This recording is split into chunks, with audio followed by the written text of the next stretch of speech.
Hello, my loves, and welcome to another episode of the Reclaim Your Fire podcast. This is episode 114, and we are continuing on with the healing series interviews. And today I am so excited to introduce you to my next special guest, my soul sister, Dr. Katie Deming, where we chat all about healing and healing from her perspective as a Western medicine doctor, oncologist, and also from her personal experiences. Trust me when I say you do not want to miss this episode because Katie has an extraordinary story and she's doing wonderful things in the world. So without further ado, please help me in welcoming Dr. Katie Deming. Hello, fire goddesses. Welcome to the Reclaim Your Fire podcast. My name is Angela Noel, and I am a prosperity coach for the newly awakened or awake curious, driven overachiever, and overdoer. After running a successful acupuncture practice in Boston for 12 years, I decided to hang my hat by closing the practice and pursue what it is that I'm really meant to do in this world, and that is to serve humanity online on a global scale. Using my background in Chinese medicine, along with the brain science of habits, spirituality, and divine masculine and feminine energy balance, I am here to help you not just understand, but know how powerful you are and that you are the person who is responsible for having the finances, inner peace, radiant health, and energy, aka the fire, in your life that you've always desired. My intention with this podcast is to serve humanity, no matter what gender you identify as, to help bring out the divine feminine goddess in each and every one of you. As you probably are already aware, the world is changing and is begging for the goddess to come out in each and every one of you. Stay tuned. Hello, everybody, and welcome to another episode of the Reclaim Your Fire podcast. My name is Angela Noel, and I'm the host of this podcast, and we are continuing with the healing series interviews. And I am really looking forward to this conversation today with my soul sister, Dr. Katie Deming. Hi, Katie. How are you? Hi, Angela. I'm so excited to be here and to talk to you today. Oh, I'm so excited. And like I said off the air, like even more excited just to connect with you today. And I know you have a lot to offer. And as we're talking about healing, I would love, first of all, if you could just introduce yourself and tell the listeners who you are and maybe a little bit about what you do and how you help people. And then we'll take it from there. Sure, that sounds great.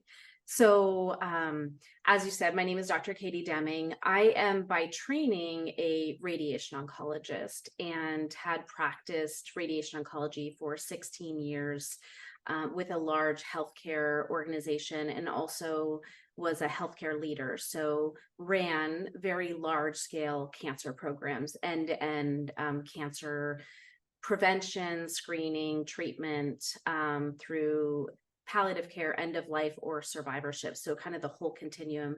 And really my interest is in designing better healthcare, like when I was practicing medicine. And in 2022, I left Western medicine. So this was last summer. I left Western medicine after an event similar to a near-death experience that really just changed everything for me and made me realize that the system is broken and that what I was doing in Western medicine was not the way that people really heal. And not to say that Western medicine doesn't have a place, but I knew for me, I needed to step out. And I didn't really know exactly what I was supposed to do. I just knew I was supposed to leave. And so I left in the summer of 2022, actually not knowing exactly what I was going to do with my career after that. And then have spent really this past year, and even a couple of years before that, because this experience that I had was back in 2020. So I've had about 3 years of doing a deep dive into the research of really what makes us sick and what initiates healing in the body, and how is that tied to the other aspects of ourselves. Like, in Western medicine, we really think of the body as a physical being, um, and with parts that can be replaced. But really what I was more interested in is, how do you incorporate the other parts of our body, our emotional body, the mental body, and spiritual body, into physical healing? And so as I've spent the past couple of years doing that, I've realized that it's so much more. And so now I just launched a new practice, which is an integrative practice. Most of my practice is going to be focused on people with cancer who want deeper healing, and also to get better results with whatever conventional treatments they're doing. And then there's another component of my practice that is really about teaching people how to create well-being in their physical body by incorporating the 4 practices of physical, mental, emotional, and spiritual health into their life in a way that creates well-being and health in the body. And so that's really what I'm doing now. That is so exciting. And, I've been following your journey since I've known you. Probably was it 2020 when we 2020. initially Mhm. met. And the world needs you so, so much. And I actually, what you just discussed is something that comes up a lot on this podcast, is just health is just not about the physical body like we learn in Western medicine, going to the doctor, but it's all encompassing. And you called it with the 4: physical, mental, spiritual, and emotional. I love Healing. healing. Yeah. Yeah, like the 4 tenets to healing. So I love that for you. And I think that's super exciting. The world is just, I feel like, craving that more than ever. And congratulations that you launched too. Thank you. Yes, I'm excited. I'm actually it was supposed to launch on October 1st, and today we're in the mid-September. But basically what's happened is that people are finding me. So the practice is already going, even though my official plan for launch was October. So it's exciting. I feels aligned that now I'm here, and that the people who are looking for that kind of support are finding me, which is just feels really nice to be in a space where I'm doing work that's aligned with my soul, and then those people who need that support are coming and finding me. Yeah. I just feel like too, that story alone is evidence that when you are aligned and it feels good, and there aren't any blocks, and you're being your authentic self, that things happen in life very, very quickly and easily, don't they? Absolutely. Yeah. And I think that's one of the things that has been a huge lesson for me, is because I'm a doer and I can make things happen. And I've made a lot of things happen in my life by force in the past. And that was really all that I knew, is that, like, I would set a goal and then I would just make it happen, like hell or high water. It didn't matter what got in my way, I was going to get there. And this, shift in my career has been totally different, where I don't want to force anymore.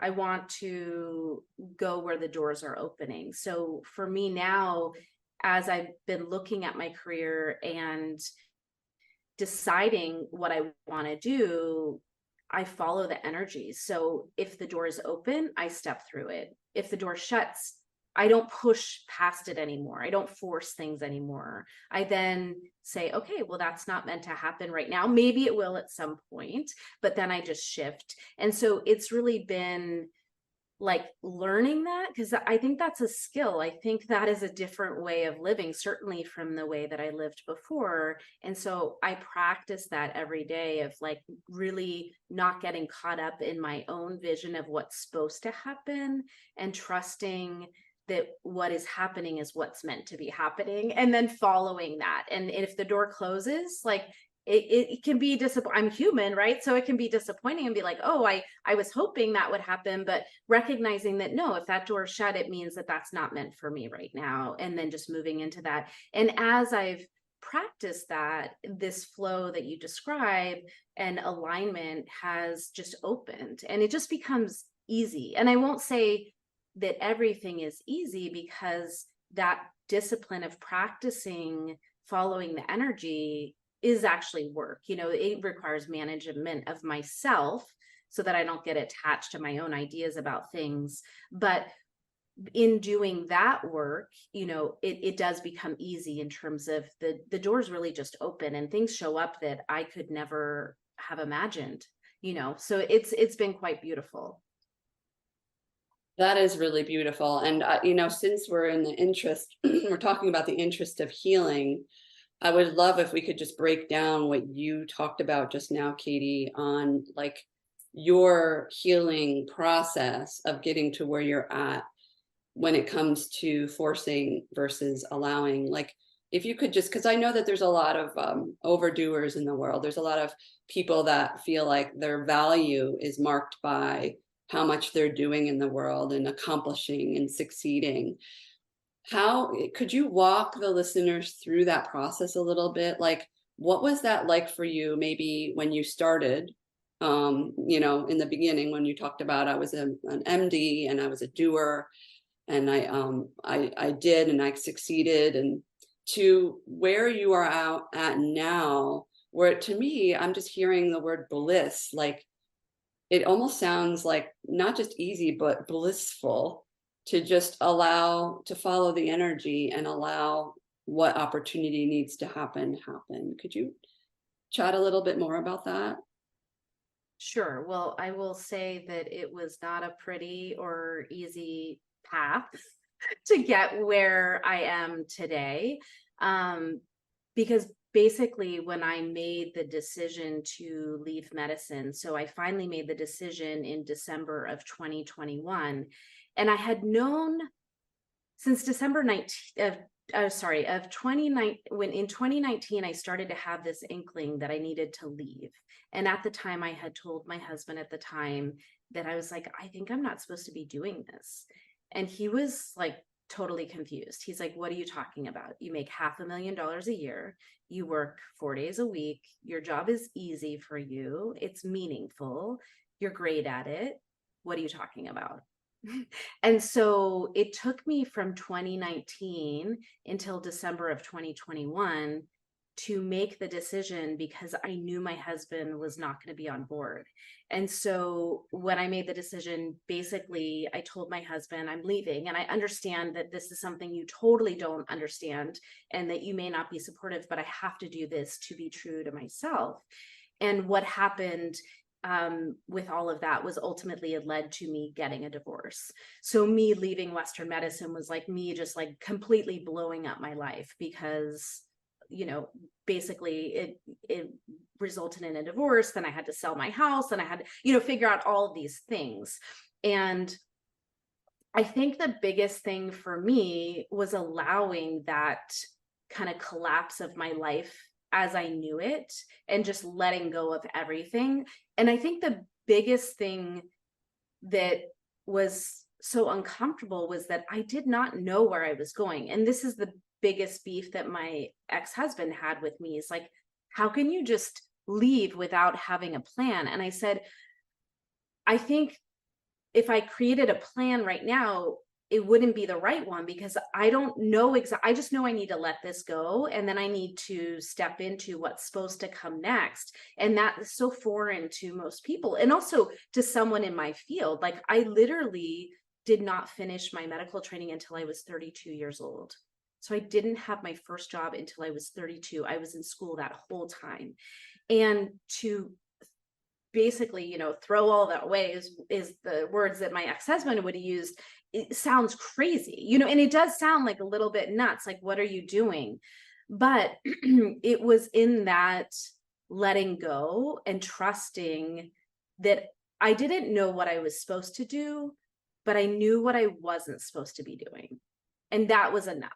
And so for me, the initial recognition, I think, in healing is sometimes not what you're supposed to do. It's just even recognizing what you're not supposed to be doing, And so for me, that was the only thing that I could say is like, I don't know. And that was a really uncomfortable thing, especially as an MD. It's like, we pride ourselves on knowing the answers, even though now I know, like, oh my gosh, in medicine, I think we're so confused about so many things, but we were trained to think that we knew everything, right? And so to go from being like someone who looks on the outside, like I have everything put together and everything figured out, to just have my life completely blow up and say, I don't know what I'm supposed to be doing. I just know that this is not it.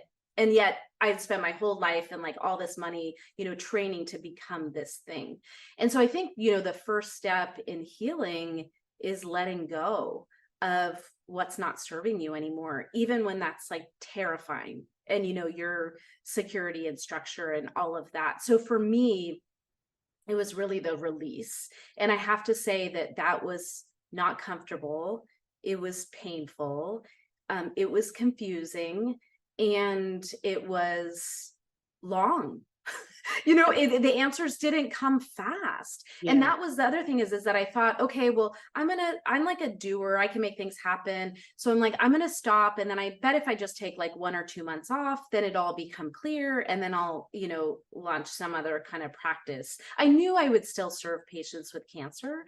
And so I knew I was going to stay in the field, and I had so much experience.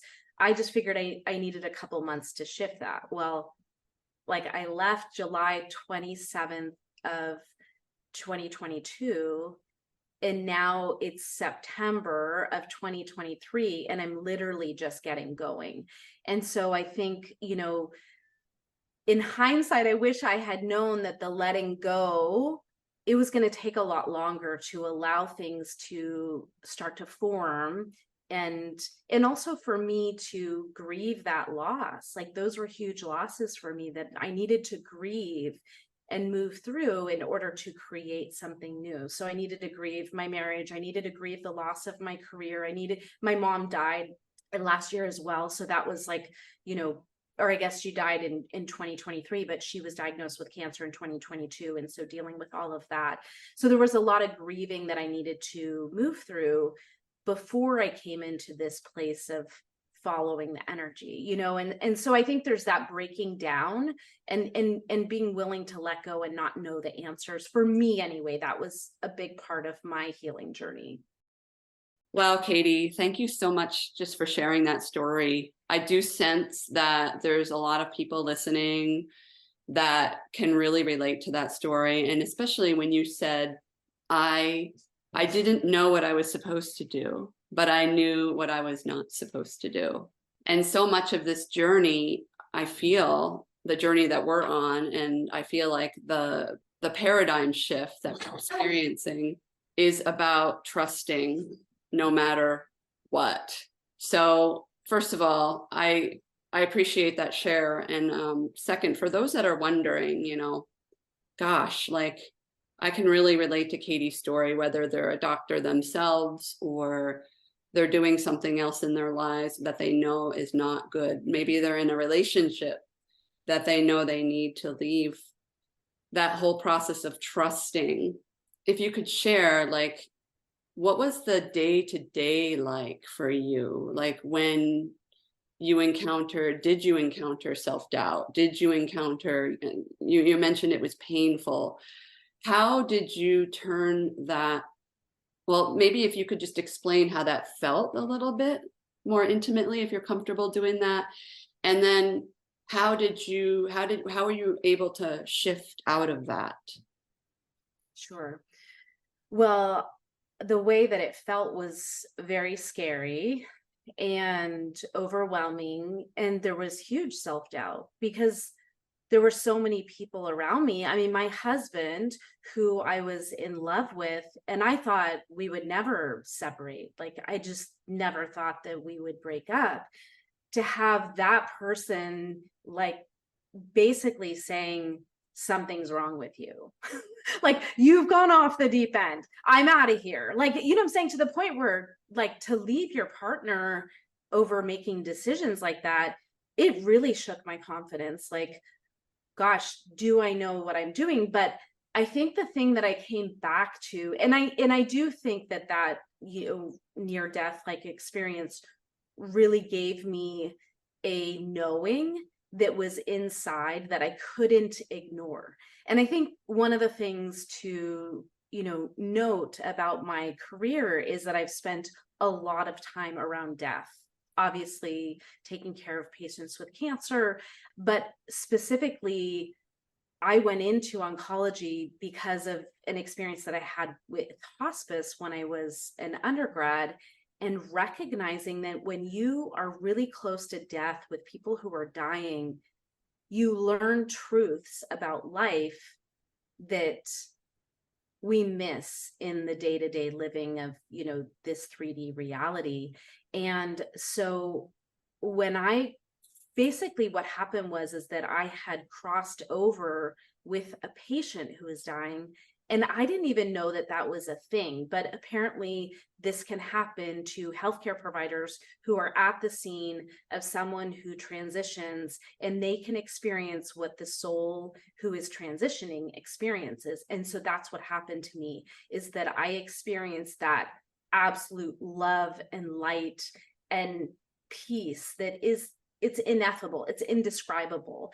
And for me, when I was going through all of this, the self-doubt, the, fear, like literally, I had a career that made lots of money. So I had a lifestyle that, my family was used to, and I have children and I had a son in college, and all of that was like, what are you doing? Like, how are you going to support yourself and all of that? When I had all those fears, that knowing that I had experienced when I crossed over, that really gave me this sense of like, that you're not supposed to be doing like this career in radiation oncology. Like, I kept going back to that knowing. And then also the other thing that I got during that experience was the recognition that none of this really matters. Like, the stuff that I did for work and whatever, yes, it matters in terms of, I think we are here to serve and to use our gifts to serve others. But in terms of how I served others, it didn't matter. Like, all of the 3D construct of being a successful member of society, and, all of the things that I had prided myself on creating in my life, when I crossed over, I realized that none of that mattered. And I had seen that with patients, where when they get really close to transitioning, they'll say things like, oh my gosh, like none of this mattered with my work. I wish I had just been true to myself. Like, I've heard that so many times from patients.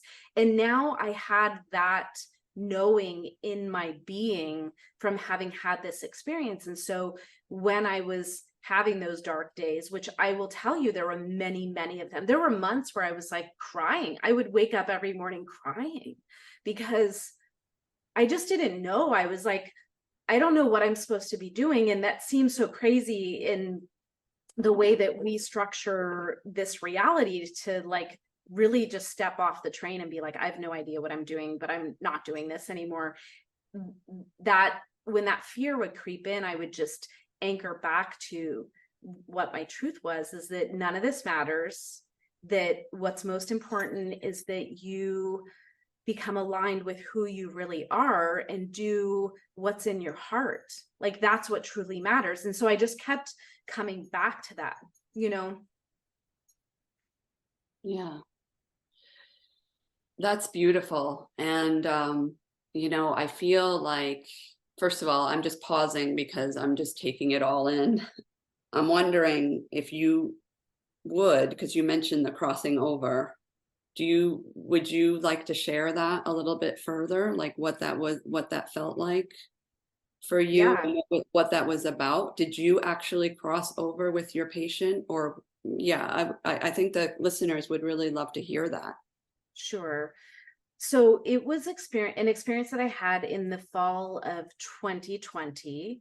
And what's interesting is now I've delved into this to understand, okay, what did happen to me? And I'll just explain it, and then I can explain what I understand about it now. So I'm going to explain it like when it happened, what happened, but then I'll explain how I understand it in context of the things that I've learned since. But basically what happened in 2020 was I had joined a program and was basically had started a new coaching program, and a couple of things happened around the same time. So there was a woman who I knew, she's a trauma therapist, and I have a history of trauma, and I had worked with her, briefly. And she had moved from doing trauma therapy into some like shamanic work where she was doing shamanic drumming ceremonies, and that kind of thing.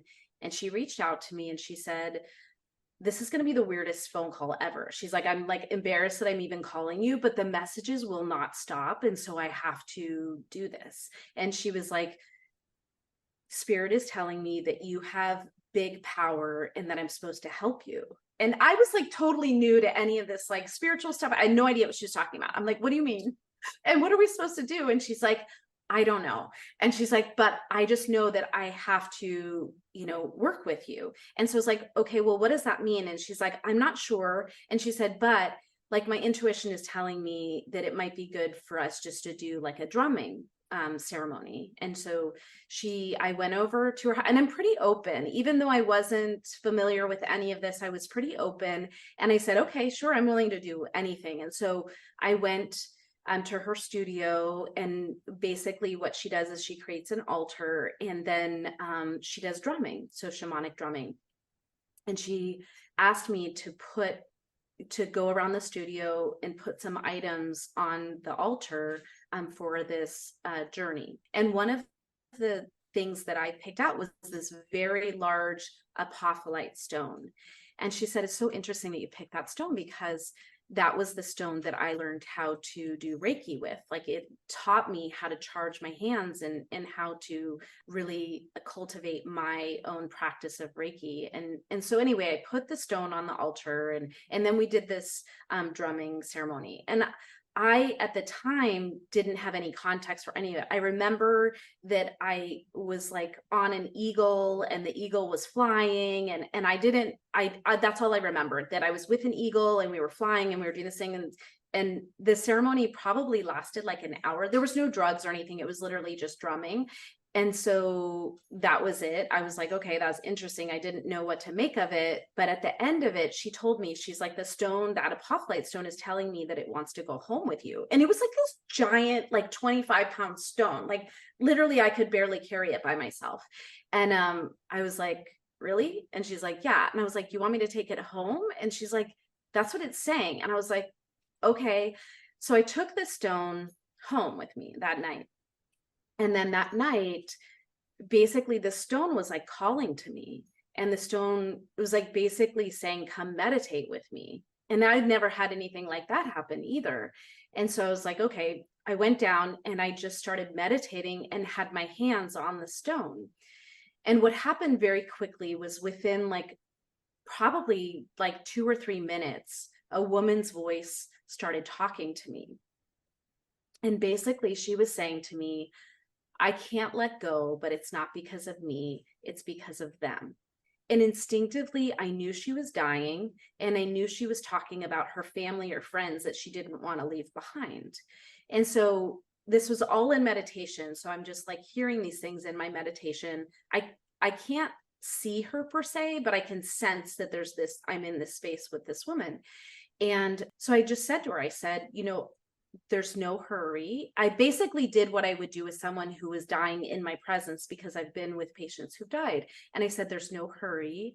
You're going to know when it's time, and I'll stay with you, and we're just going to sit together, and I will be here with you. And so I sat with her, and it was probably like 30 minutes that I was in this meditation. And at some point during the meditation, I saw who it was, and I didn't know her, but the woman's name was Misty, and Misty was a friend of one of my friends or colleagues from work. So a colleague from work who was an administrator within the cancer program had a best friend from childhood named Misty, who was dying of breast cancer. And I had been helping my friend navigate caring for Misty and making sure that Misty could stay home and Misty could have her wishes granted as she was going through the end of her life. And she had breast cancer, but I didn't actually know where she was. I knew she was dying, but I didn't know if she was dying imminently or what. It'd been like a couple weeks since I had talked to my friend, but I saw that it was her. And so I just basically stayed in the space and was just talking to her and just comforting her. And then all of a sudden, at some point, I started feeling these like pops, and it was like strings popping. And I intuitively knew that she was pulling away from her body and basically started lifting up as these strings like popped. And then all of a sudden, she was moving up, and I just could sense like this huge white light above us. Like it was bigger than anything. I don't even have a concept for how large it was, this space that opened up to us. And then all of a sudden she was in it, and she gasped. She was just like, oh my gosh, it's so beautiful. I never had to worry about anything.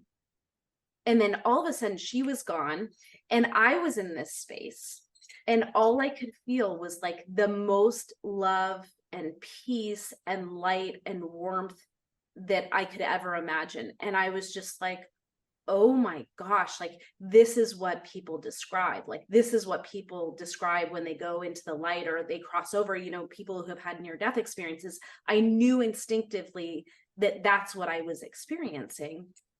And so I don't know how long, like time is like completely gone in that experience, but basically I was there and then I was out. And all of a sudden I was like, oh my gosh, I woke up from, kind of came out of the meditation, and I was freaked out. I was like, okay, what just happened? I'm like, I'm not taking drugs. I didn't drink anything tonight. I don't know what that was. I don't know if that was really Misty. I don't know what happened.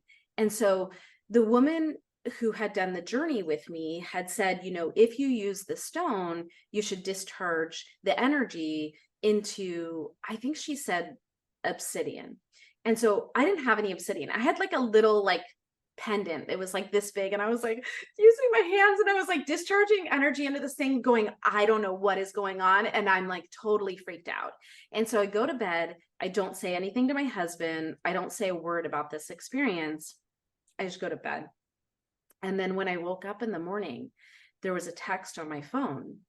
And the text was from my friend, who was Misty's friend. And it was a picture of Misty. And I hadn't told anyone. I didn't tell her. I didn't tell anyone. And there was a text from her with a picture of Misty saying that Misty crossed over the night before. And so then I was like, okay, do I tell her? Like, what do I say? Because I was like, I know this is like a weird question, but can you tell me what time Misty died? And basically Misty transitioned in about 5 minutes at the time that I had finished my meditation. And so for me, I took that as confirmation that what had happened had really happened, that I had been with her and that I had helped her through this transition. And but it was one of those things where like I just didn't have the concept of what that was all about or whatever, but that experience of being in that space fundamentally shifted things for me. And suddenly I knew things that I couldn't speak, but I knew them at a deep level. And this was where the like just knowing that I wasn't supposed to be in medicine, and that the way that I was practicing medicine wasn't the way that we heal, so these were the things that I took away from it. But now that I've spent several years studying, healing and trying to understand kind of what it is that helps us heal, I actually got some answers about that experience. And so there is a physician, he's now transitioned and left the planet, but his name is David Hawkins. He's an MD, PhD. And basically he talks about frequency. And one of his most popular books is Power versus Force. And what it describes is that, our health and well-being and consciousness is impacted by the frequency that we carry. And our frequencies are dictated by the emotions that we're experiencing. And he describes that the emotions that are low vibration, like fear, anger, jealousy, are contracted in low vibration, and that's where illness is created. And then in the high vibration frequencies, emotions such as peace, love, and joy, that's where healing occurs. But what he also explains in that book, in Power versus Force, is that people who have near-death experiences are exposed to very high frequency during that experience when they cross over, and it fundamentally changes them because they now have experienced these very high vibration frequencies. And when you experience those frequencies, you tap into higher levels of consciousness. And that those people, if they cultivate it afterwards, can access higher levels of consciousness. And so for me, reading that helped me understand what had happened, that I had been basically bathed in these very high frequencies, and it changed me. And then as I've understood this, I've cultivated that of how do I shift myself and spend more time living in these high vibrational frequencies in order to access higher levels of consciousness and also heal my own body. Does that make sense? Like the Yeah. It- yeah. yeah, absolutely. I just, my body is just like, I have so many chills listening to your story, even though I've heard it before. Katie, thank you for sharing that story. And, you know, I feel like, well, you offered so much in that last explanation, but one thing that I kept coming back to is this idea that for people who are fearing death, right? We're taught to fear death. We're taught that death is the end. Like once we transition, once we die, that's it. And I really, I feel, first of all, you're going to help so many people because you have your credentials, and then you have this beautiful experience that you just shared with the audience, and the work that you're going to do in the world. I know that for you in my very being. So, but just for people that are fearful of death, I'm just curious to know. I mean, I feel like your experience kind of spoke to that. But if you could just break it down as a radiation oncologist and your experience that you shared about just being bathed in the highest frequency of love and light. It really is about love and light, isn't it? Mm-hmm. Like, what would you say to these folks that, either they're fearing the end of their life or they're fearing the end of their loved ones? And, we know that life in this body is short. It's a cliche for a reason. What would you offer to those folks that might be feeling this today? Well, I think what Misty said is so poignant.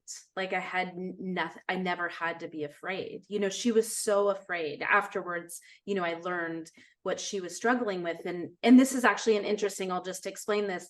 Once I was able to tell my friend Brooke about what had happened, she was like, oh, that makes so much sense, because for 5 days, Misty was very young. She was in her early 30s. And, when people are dying as young adults, it just feels wrong, right? So there can be a lot of fighting and resisting that transition. And Misty was really, really fighting that for like 5 days. They were like, she's ready to die, but she's not ready. She won't let go. And she was really, really fighting and struggling. And basically, what my friend explained was that they thought that someone from the other side had come and helped her make the transition, because all of a sudden, I forget what night that was, like on this night that she transitioned, about they say like a half an hour before she transitioned, she became just like, she had been like fighting and struggling. And then all of a sudden she just like let go and was like totally at peace. And they assumed that someone had helped her make that transition. And they assumed that maybe it was a family member or someone that had, already transitioned, had helped her, because she just became so peaceful all of a sudden. And it turns out, and for her, she was like, to know that that was you that helped her, so beautiful for them. But I think the thing is that that's quite common, right? That people that fight it, and they're so afraid, like this, we've been trained and indoctrinated into believing that death is the end, that death is something to fear, that that this is what we want to cling to, is this life. But I can say, from going there, and then now, since this has happened with Misty, I've realized that this is a gift of mine. Now I can actually, and have helped other people who have transitioned, I've helped them through that process.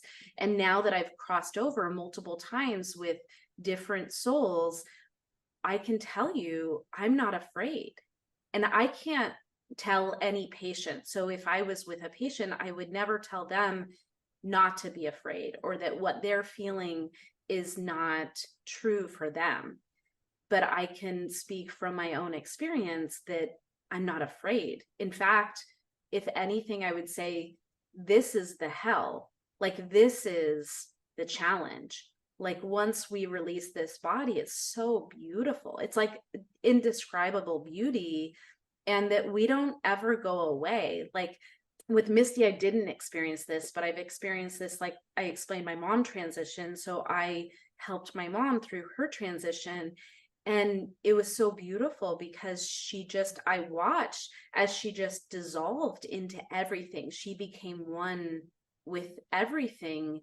And I really believe that that's what happens, is that we release this body, and then our soul just reintegrates with the wholeness of everything, because we're one with everything anyway. We just lose that perception when we take on this human form. We think that we're separate, but our soul is one with everything. And once we release this, that consciousness, kind of re-enters the all. And so for me, I have total peace around death. And I also have total peace around other people dying. Like, I think one of the biggest fears as a mom, and I'm a mother of 3, is to lose your children. And of course, like, I don't want to lose a child, but that being, the biggest fear of most parents, for me, if one of my children transitioned, I see that totally different. Like, I see it as a gift of having been with them and experienced them for as long as I have in this 3D life, and that they haven't gone anywhere. I'm saying? That if that were to happen, or anyone that I love, I'm not afraid of that happening, because I know it's not the end. And so I think it's one of those things that it's really normal to be afraid. And there's a lot of things that are really normal in this reality that are not based in truth. Mm-hmm. I love how because I feel like a lot of people listening probably have heard that death is not the end, right? When we transition out of our body, it's not the end.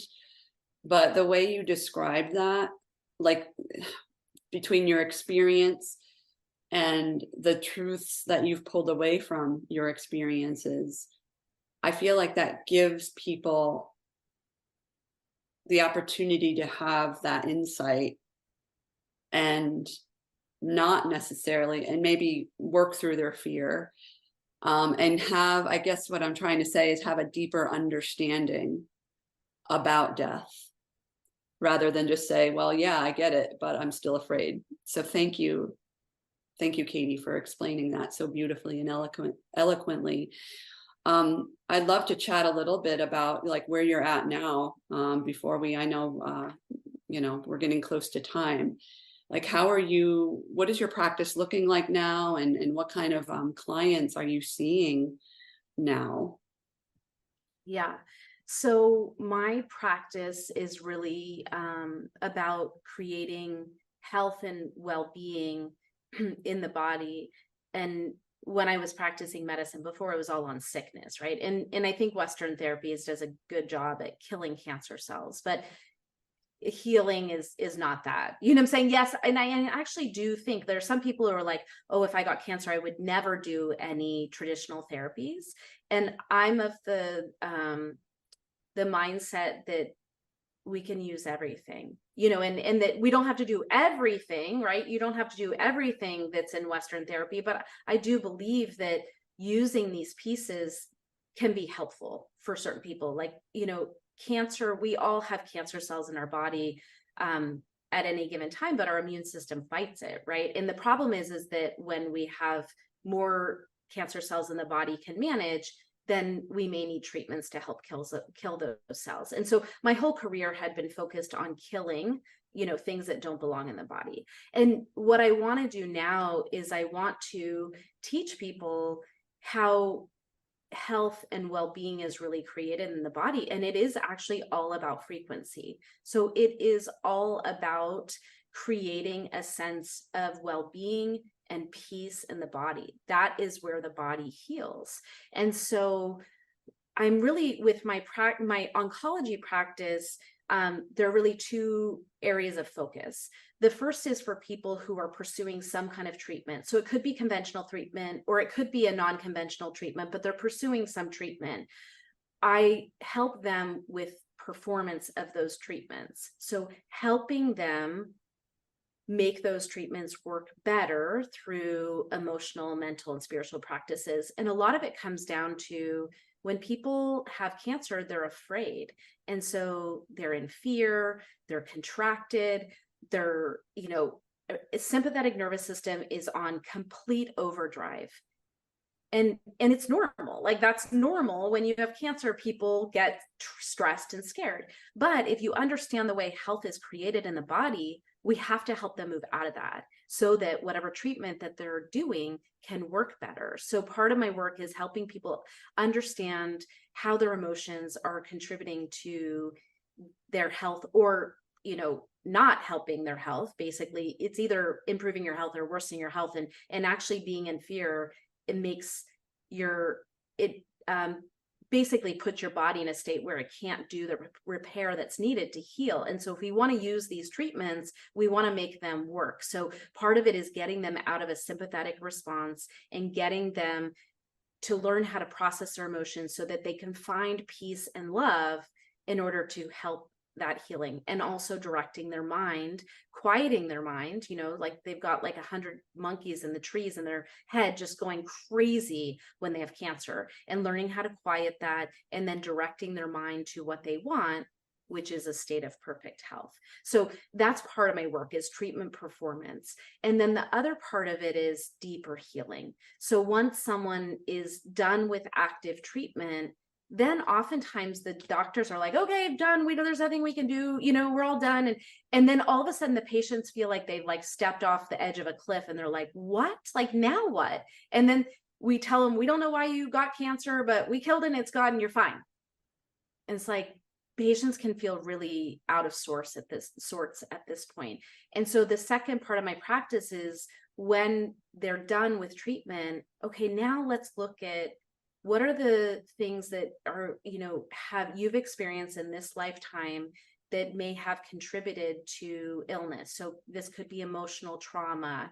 It could be, feelings that they're holding on to, anger, jealousy, not able to forgive something, or stress, and really looking at their life to start to do that deeper healing to move them into a place of healing. Because we know if they created cancer in their body, what they were doing is not what we want to be doing now to create health.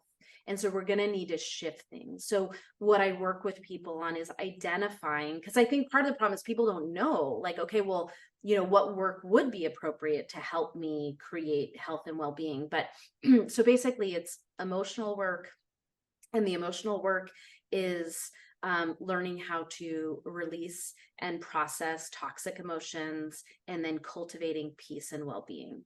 From an emotional level, that's where healing occurs. And then mental, like I said, it's quieting the mind and directing their mind to what they want, which is perfect health.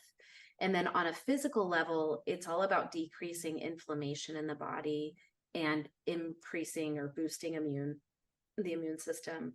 And then from a spiritual perspective, it's really starting to understand that our entire lives are basically structures that have been created by our conditioning and programming, and starting to unravel that so that people can identify who they are and come into alignment with who they're here to be and what they're meant to do.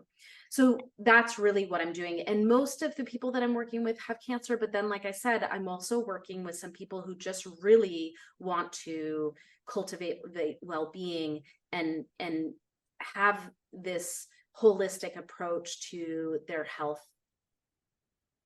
Yeah. Wow. Such important work. And I'm just sitting here listening and just nodding all the way. I'm so excited for you, Katie. It's been such an honor to witness your journey. And I feel like we could keep chatting, but I feel like we've offered a lot of information for people. So thank you so much. I'm so excited for you. I'm excited for your patients and your clients. If people are listening right now, how can they find you? How can they connect with you? How can they work with you? Yeah. Well, I just want to say it's been an absolute privilege. And I love being connected to you and knowing you on a deeper level. It's been such a privilege, but to be here on your podcast and to share with your audience is truly a gift for me. And if people want to find me, they can find me at katiedeming.com. So KATIEDEMING.com. And on there, it has information about my practice, or they can sign up to learn about workshops and webinars. Wonderful. And I'll also include that in the show notes too. And yeah, Katie, thank you so much. I mean, this whole path that we walk on together has just been, it's like one blessing after another. And I really sense that you're going to make a major impact in the world with people in their healing journey. So thank you. Oh, well, thank you so much for having me. And I've been loving watching your pets in the background too. The kitty is on the egg chair right now. I know I've got Wild Kingdom here with my 2 kittens that are now like giant cats, and my puppies as well. Oh, they're so cute. Yeah, the kittens have grown so much. So, All right, sister, thank you so much. Until next time, remember to be radiant, be powerfully authentic, and know that you can reclaim your fire at any time. Katie, thank you so much. Thank you. Enjoy. Take care. Hi, this is Angela Noel, and thank you so much for listening to this podcast. If you have found value in listening to this podcast, I would be so grateful if you could kindly share this podcast with those you care about. Please help me spread the word of empowerment and possibility and expansion by sharing this podcast. Or you could also leave a review on Apple Podcasts. Remember to follow me on Instagram at I am Angela Noel, or you could go to my website at www.angelanoelinternational.com to learn more about my work and to find out how you can work with me. Thank you very much.